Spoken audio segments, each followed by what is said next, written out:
to come out of the city of Babylon is to remember and act like our allegiance is to King Jesus, period. Now here's why I think this is difficult.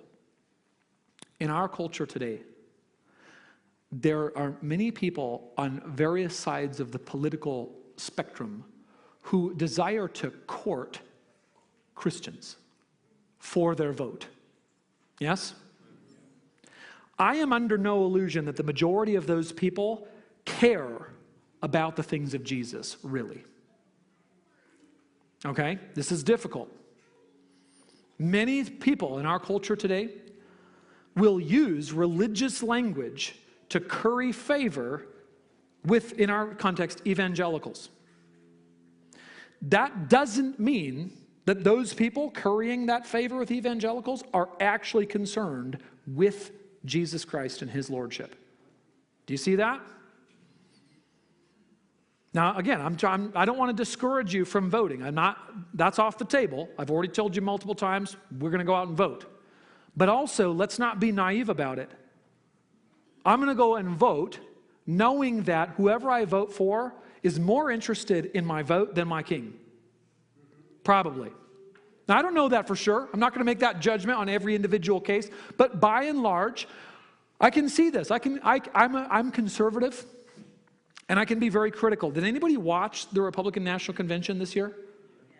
There were many things in it that were absolutely antithetical to the gospel of Jesus Christ. Okay, don't make any mistake there. It is not true that Republican equals Christian. That's not true. Now, I think by and large, conservative folks are a better vote than the other way. I believe that. But it's not the same thing, because when push comes to shove, and it's not that way yet, but when push comes to shove, when it becomes clear that there is a fundamental conflict between allegiance to Jesus Christ and allegiance to this earthly city, when I in that moment say, I'm with Jesus, end of story, there will be blood. Now, I don't know when that's going to be. That might be in my lifetime, might not be in my lifetime. I don't know. I don't have a crystal ball.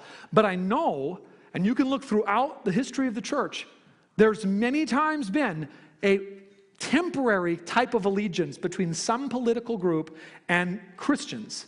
And the moment that their interests do not actually align, conflict erupts. And the problem is that at rock bottom, a believer in Jesus gives their allegiance to something that is not the human state. And this is what it means to come out of Babylon. I'll seek Babylon's good.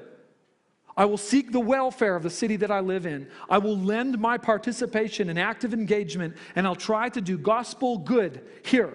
But when push comes to shove, that is not where my